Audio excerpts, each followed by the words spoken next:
अच्छा, तो बच्चों अब हम मूव करते हैं क्वेश्चन 2 की तरफ। इसको रीड आउट करते हैं और इसमें से जो इंपॉर्टेंट इन्फॉर्मेशन है वो एक्सट्रैक्ट करते हैं। A program is being developed to process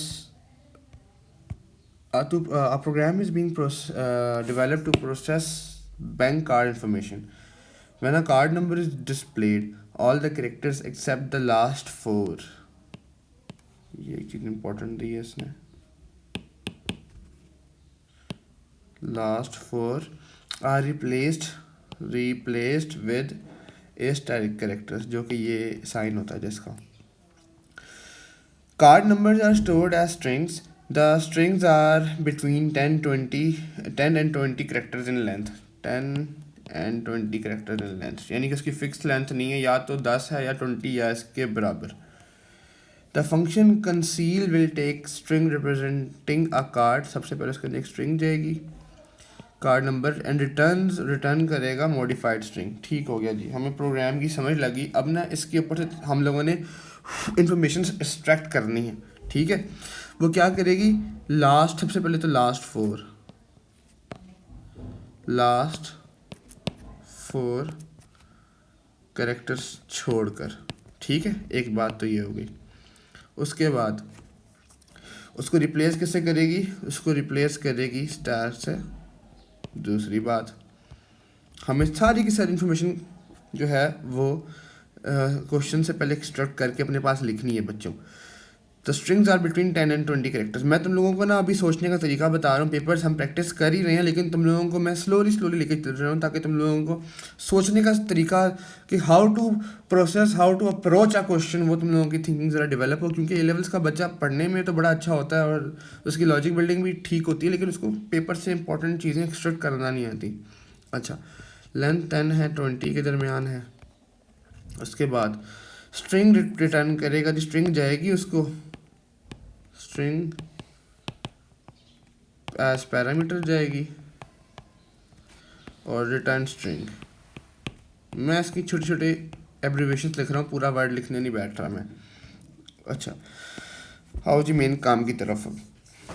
अब ये जो एग्जांपल है ना बच्चे, तुम लोगों ने क्वेश्चन पढ़ो या ना पढ़ो, बल्कि वो भी पढ़ना ही है, लेकिन कहने का मकसद ये है कि इसको ख़ास तवज्जो से पढ़ना तुम लोगों ने.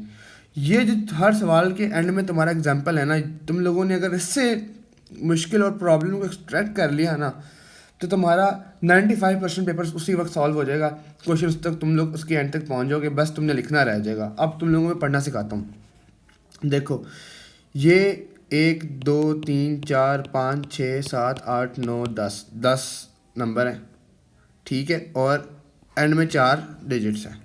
1 2 3 4 5 6 7 8 9 10 11 12 13 नंबर हैं, और उतने स्टेरिक्स हैं, और एंड में 4 डिजिट्स छोड़ दिए हैं. और ये जितने भी नंबर हैं डिफरेंट स्टेरिक्स हैं, और उतने 4 नंबर हैं. एक बात तो फिक्स हो गई कि आखिरी वाले 4 जो है डिजिट्स वो छेड़ नहीं रहे. ठीक हो गया यार, इसको कैसे निकालना है यार, तो देखते जाएंगे. हाँ, तुम्हारी स्ट्रिंग का साइज़ जो भी हो, 10 11 12 13 सो ऑन टिल 20, तुम्हारे लास्ट 4 डिजिट्स हैं ना, वो तुम लोगों के जो हैं वो ऐसे ही रह रहे हैं. उससे पहले ना स्टैरिक अपेंड हो रहा है. अब बिना कोड लिखने से पहले थोड़ी सी ना इसकी लॉजिक ज़रा सोच लेते हैं. और आगे भी बैचलर्स में भी जब तुम लोग जाओगे तो कभी भी गलती मत करना कि सीधा कंप्यूटर पे कोड लिखने बैठो. हमेशा अपनी प्रॉब्लम को समझो, उसको देखो कि मसला क्या है, उसकी पेपर पे लॉजिक बनाओ और फिर उसको कोड करो. अच्छा, अब यहाँ पे इशू क्या है कि आखिरी 4 मैंने छोड़ने हैं और उससे पहले मेरा स्टैरिक डिपेंड हो रहा है. अब मेरे पास भी ऐसा फंक्शन है जो मुझे स्ट्रिंग की लेंथ दे सके ताकि मैं उससे इसकी लेंथ निकाल सकूं. बिल्कुल, हम ए लेवल में पढ़ते हैं, ये सारा टाइम लेंथ का एक फंक्शन होता है जो कि मुझे स्ट्रिंग की लेंथ दे देगा. इसका मतलब है अगर मेरे पास फंक्शन है स्ट्रिंग, ये मेरे पास एक स्ट्रिंग है, ये स्ट्रिंग उसकी कार्ड नंबर की, और मैं करता हूँ स्ट्रिंग डॉट लेंथ, तो मेरे पास ये सारी स्ट्रिंग की लेंथ आ जाएगी. स्ट्रिंग डॉट लेंथ है, ये सारी स्ट्रिंग की लेंथ आ जाएगी मेरे पास. अगर मैं स्ट्रिंग डॉट लेंथ -4 कर दूँ तो मेरे पास ये चीज़ आ जाएगी. इसका मतलब ये है, क्योंकि ये 1 2 3 4 है ना, तो अगर मैं 4 डिजिट्स अपनी स्ट्रिंग से निकाल दूँ तो मेरे पास ये चीज़ आ जानी चाहिए. इसका मतलब है कि मैंने स्ट्रिंग डॉट लेंथ -4 तक लूप चलाना है, और उसके अंदर मैंने ये स्टार अपेंड करने हैं। आई रिपीट, मैंने 4 minus length string dot length -4 तक लूप चलाना है और हर लूप की आइटरेशन में जाके मैंने एक स्टार अपेंड करना है। एंड में होगा क्या, मेरी ये स्ट्रिंग जो होगी ये लेते हैं 1 2 3 4 5 6 7 8 9 10, ये जो स्ट्रिंग होगी तो इसके लेंथ -4 क्या हो जाएगा, इसका लेंथ -4 मेरे पास हो जाएगा 1 2 3 4, मतलब इधर स्टार इधर स्टार इधर स्टार इधर स्टार इधर स्टार इधर स्टार, और ये मेरे पास स्ट्रिंग रह जाएगी। ये तो हम चाहते हैं, ये तो हम चाहते हैं, हम चाहते हैं कि हमारे पास आखिरी 4 डिजिट्स ऐसी रह जाएं और उससे पहले स्टार अपेंड हो जाए। चलो इसको अब अप्रोच करते हैं प्रॉब्लम को। अच्छा जी, सबसे पहले तो मेरा फंक्शन आएगा। फंक्शन किस फॉर्म में आएगा, इसको जरा मैं जूम करूँ।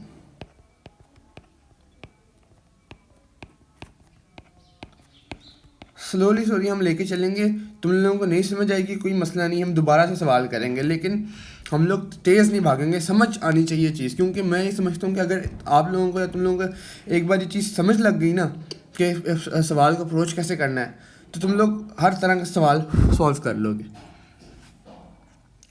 कार्ड नंबर मैं भेजता हूँ। पहला पैरामीटर, टाइप क्या होगी इसकी, स्ट्रिंग टाइप होगी। ठीक हो गया। रिटर्न क्या करेगा ये,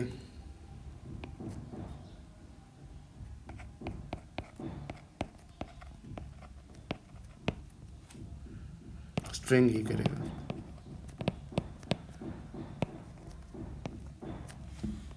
अच्छा, सबसे पहले ना, अब यूजुअली इसके बाद डिक्लेरेशन होती है, लेकिन मैं उसको ऐसे नहीं करता।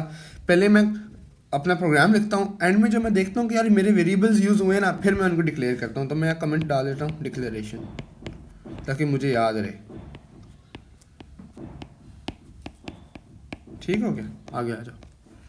सबसे पहले मैंने क्या कहा कि मैंने लेंथ -4 तक जो है वो अपना लूप चलाना है और हर लूप की आइटरेशन में मैंने एक स्टार अपेंड कर देना है। अब सबसे पहला स्टेप में क्या करता हूँ, वो जो पहले 4 कैरेक्टर्स हैं ना, मैं उनको निकालता हूँ अपने पास। अब तुम लोगों को पता है स्ट्रिंग एक्सट्रैक्शन के लिए या स्ट्रिंग मैनिपुलेशन के लिए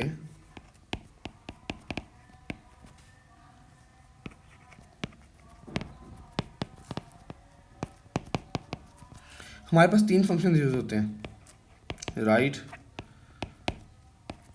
लेफ्ट, मिड। इनके ऊपर डिटेल में बात करेंगे, लेकिन अभी जो हमारा जिस फंक्शन से काम पढ़ने वाला है ना, वो है ये वाला। ठीक है। अब मैंने राइट से अपने 4 डिजिट जो हैं 4 डिजिट्स जो हैं वो मैंने एक्सट्रैक्ट करने हैं। तो मैं वही करता हूँ कि यूज़फुल, मैं एक वेरिएबल बना देता हूँ यूज़फुल स्ट्रिंग,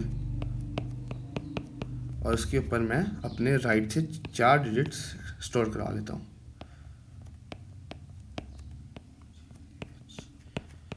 राइट का पहला पैरामीटर क्या होता है, वो स्ट्रिंग का नाम। स्ट्रिंग कौन सी थी मेरी, ये वाली।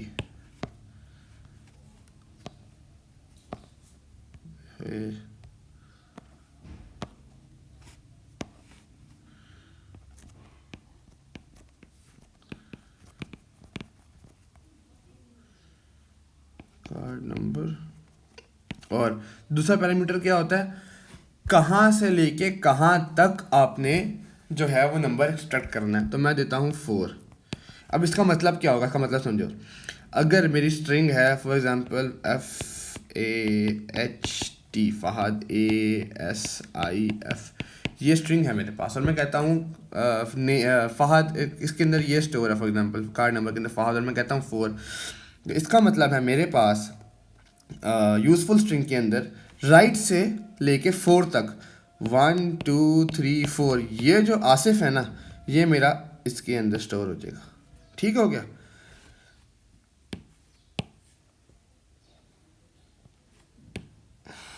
आगे चलते हैं। तो इससे क्या हुआ, अगर स्ट्रिंग के अंदर ये पैरामीटर ऐसा इनपुट आया था 1 2 3 4, तो मेरे पास ये लास्ट 4 स्टोर हो जाएंगे। अब पहला काम तो हो गया। दूसरा काम क्या था कि मैंने, अब जो स्ट्रिंग रह गई है ना, मैंने उसके अंदर स्टैटिक अपेंड करना है। ठीक है। उसके लिए क्या हो सकता, अब वो जो लेंथ है वो फिक्स नहीं हो सकती, वो हमें 10 की भी हो सकती है, 11 12 13, 14 या 20 की भी, तो हमें तो फिक्स लेंथ जब पता ना हो तो हम लूप यूज़ करते हैं।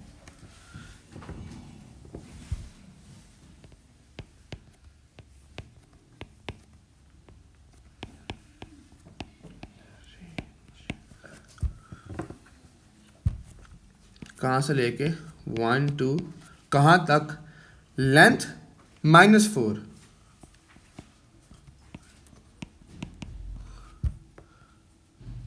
अच्छा ये कैपिटल में होता है।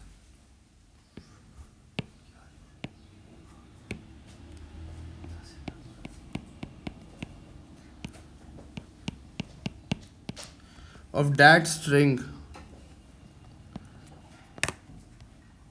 Length of that string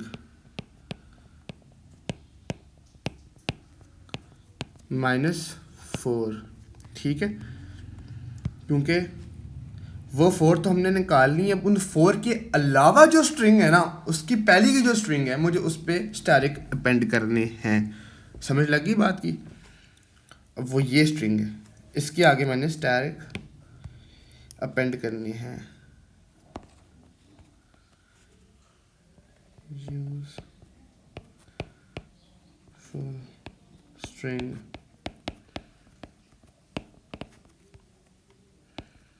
character है बेटा, हमेशा ये जो है साइन का इसका ख्याल रखना कि इन दो साइंस के बीच में आता है ये। अब कंकैटिनेट हम लोग कैसे करते हैं, एंड का साइन यूज़ करके।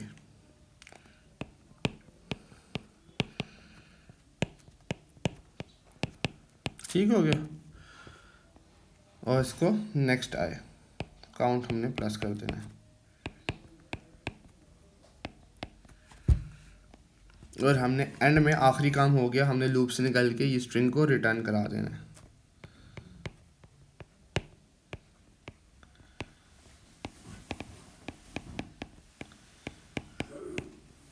यूजफुल स्ट्रिंग, ठीक हो गया। और एंड फंक्शन,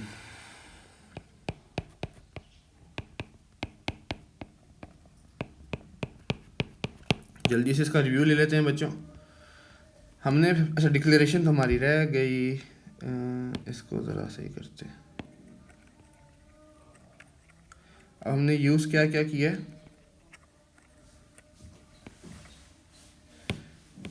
हमने यूज़ किया है एक यूज़फुल स्ट्रिंग का फंक्शन एंड दैट्स इट। तो हम करेंगे डिक्लेयर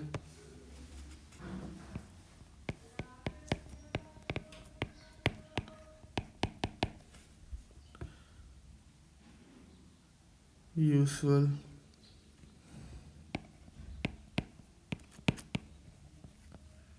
एज स्ट्रिंग, ठीक हो गया। तो ये हमारा फंक्शन आ गया, रिव्यू लेते हैं इसका। इनपुट गया, इनपुट स्ट्रिंग गई, और उसके बाद रिटर्न स्ट्रिंग हो गई, डिक्लेरेशन की, यूज़फुल वेरिएबल की, यूज़फुल स्ट्रिंग आएगा यार, इसके स्ट्रिंग आएगा, ठीक है। अच्छा, यूज़फुल स्ट्रिंग के अंदर आपने एक्सट्रैक्शन की आखिरी राइट मोस्ट यूज़फुल अपने कैरेक्टर्स की, तो हमने राइट का फंक्शन कॉल किया और उसके अंदर सारे के सारे जो आपके राइट मोस्ट डिजिट्स थे वो आपने एक्सट्रैक्ट कर लिए। फिर आपने क्या किया, फिर आपने लूप चलाया for I in range 1 to length -4 तक। अब हमने लेंथ -4 तक क्यों लूप चलाया, क्योंकि हम लोग आखिरी 4 को छोड़ के जो स्ट्रिंग हमारे पास रहती है, हम चाहते हैं कि उस स्ट्रिंग के अंदर स्टैरिक अपेंड हो जाए। आई रिपीट, जो आखिरी 4 डिजिट्स या 4 करेक्टर्स को छोड़ के जो स्ट्रिंग है हमारे पास, उसके ऊपर पहली स्ट्रिंग 4 डिजिट्स को छोड़ के, आखिरी 4 डिजिट्स को छोड़ के उससे हमारे पास स्टैरिक जो है वो अपेंड हो जाए। तो हमने यूज़फुल स्ट्रिंग, स्टैरिक और कंकैटिनेशन का साइन यूज़ किया, और यूज़फुल स्ट्रिंग जो हमारे पास ओरिजिनल थी इसके अंदर हमने स्टैरिक जो है वो अपेंड कर दिया, हमने काउंट को प्लस कर दिया, हमने स्ट्रिंग को रिटर्न करा दिया, फंक्शन ऐड कर दिया। ठीक हो गया। तो बच्चों ये हो गया। अब तुम लोगों को ना ज़रा मैं ये थोड़ा थोड़ा स्लो लेके चल रहा हूँ ताकि तुम लोगों के एक बार फंडामेंटल्स और कोर बिल्डअप हो जाए ना, फिर हम एक सवाल को देखेंगे, जल्दी से लॉजिक बनाएंगे और साथ इम्प्लीमेंट कर देंगे। ठीक है जी, अगले सवाल पे आते हैं, बी पार्ट के ऊपर। बी पार्ट क्या कहता है, the requirement have been changed, conceal will now be return as an procedure which will process 100 cards। पहले फंक्शन था, प्रोसीजर है which will process 100 card numbers each time it is called। अभी एक बात तो ये होगी 100 cards लिखो, इन्फॉर्मेशन एक्सट्रैक्ट करो 100 कार्ड्स, ठीक है। The card number will be stored in a 2D array, आ गई 2D array आ गई। अच्छा, कार्ड नंबर की नाम की वो अरे हो जाएगी। The original string will be stored in column, ये बहुत इंपॉर्टेंट बात, and the modified string will be modified string in column 2। Write pseudo code to declare the array. अच्छा, अब सोचने वाली बात है कि एक कॉलम के अंदर आपकी पहले कॉलम के अंदर आपकी ओरिजिनल स्ट्रिंग स्टोर होगी और दूसरे वाले कॉलम के अंदर आपकी जो है वो मॉडिफाइड स्ट्रिंग स्टोर होगी। तो हमारे कॉलम की लेंथ कितनी होनी चाहिए, हमारी नंबर ऑफ रोज़ कितनी होनी चाहिए, हमारी नंबर ऑफ रोज़ उतनी होनी चाहिए जितनी हमारी, अब तुम लोगों को थोड़ा समझाता हूँ मैं। ये देखो यार, 2D अरे समझते हैं, कलर वाइट है,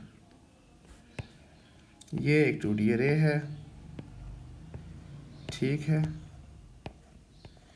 वो कह रहा है कि इस कॉलम के ऊपर जो है, इन कॉलम्स के ऊपर, ठीक है, पहले कॉलम्स के ऊपर आपके ओरिजिनल अरे स्टोर होगी, ठीक है।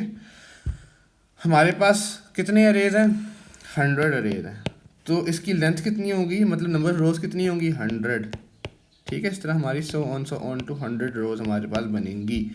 अच्छा, अब वो कह रहे हैं जो आपके पास जो मॉडिफाइड स्ट्रिंग है ना, वो आपकी कॉलम में स्टोर होगी। तो हमारे पास कॉलम्स कितने बनेंगे, ऑब्वियसली एक ओरिजिनल स्ट्रिंग, यहाँ पे ओरिजिनल आ गई, यहाँ पे मॉडिफाइड आ गई, तो यू विल हैव 2 कॉलम्स। तो आपके पास 100/2 की एक बॉक्स बनेगा, ठीक है। समथिंग लाइक, अगर मैं तुम लोगों को बना के दिखाऊँ, ऑब्वियसली 100 तो नहीं बना सकूँगा पूरा, लंबी सी 100 इसकी लेंथ होगी और ये 2 विड्थ होगी, 1 2 3 4 5 6 7 8 9 10 11 12 13 14 15 16 17 18 19 20 एंड सो ऑन। इस तरह की एक 2D मैट्रिक्स हमारे पास बन जाएगा, ठीक हो गया बच्चों। चलो आ जाओ, मतलब कि अरे का नाम क्या है, कार्ड नंबर, ठीक है। कितने हैं वो कॉलम्स, 1 2, कितनी रोज़ हैं, 1 to 100, कितने कॉलम्स हैं, 1 to 2। अब तुम लोगों को इनमें से कुछ भी समझना है ना कि मैंने ये 100 रोज़ क्यों लिखी है, मैंने 2 कॉलम्स क्यों लिखे, तो कमेंट्स में मुझे बताना था। हम ये इस कॉन्सेप्ट को दोबारा, एक 2D अरे को एज अ टॉपिक हम दोबारा पढ़ लेंगे एक वीडियो में। तुम लोगों को मैं 10 मिनट के अंदर ये पूरी टॉपिक जो है तुम लोगों को मैं यूँ घोल के पिला दूंगा, ठीक है। तुम लोगों को परेशान नहीं होना यार, तुम लोग जनरेशन जो जी हो ना, तुम लोग परेशान बहुत होने लग गए उस टॉपिक को लेके। अच्छा, no, the new procedure conceal will write modified string to corresponding element in column 2, ठीक है। वो कह रहा है कि जो न्यू कंसील फंक्शन है will write a modified string to the corresponding element, ठीक है। उस कॉलम के ऊपर उसकी करस्पॉन्डिंग जो जहाँ पे पहले आपको ओरिजिनल स्ट्रिंग पड़ी, उसके करस्पॉन्डिंग कॉलम के अंदर वो जाके मॉडिफाइड रखवा देगा। The array number is pass this parameter to the new procedure conceal, identify how this parameter should be specified in the, ठीक है। वो पूछ रहा है कि आपको पैरामीटर किस तरह होना चाहिए, बाय रेफरेंस या बाय वैल्यू। तो अब क्योंकि अरे की बात हो रही है, आपको अरे के अंदर आपने इंडेक्सिंग करनी है, तो हम इसके अंदर बाय रेफ वैल्यू पास करेंगे, ठीक है बच्चों। ये हमारा क्वेश्चन 2 भी हो गया। अब इसके बाद हम मूव करते हैं क्वेश्चन 3 की तरफ, ठीक हो गया। आपको इसमें से कुछ भी समझ ना आए तो कमेंट करो, हम वो पूरा टॉपिक ही, मैं एक छोटी सी वीडियो बनाऊंगा 5 से 6 मिनट के अंदर, और तुम लोगों को वो पूरा topic with depth, with core concept, with detail समझा दूंगा। परेशान हम लोगों ने नहीं होना, हमने चीज़ को समझने की नियत करनी है, ठीक है। तुम लोगों ने परेशान नहीं होना बस।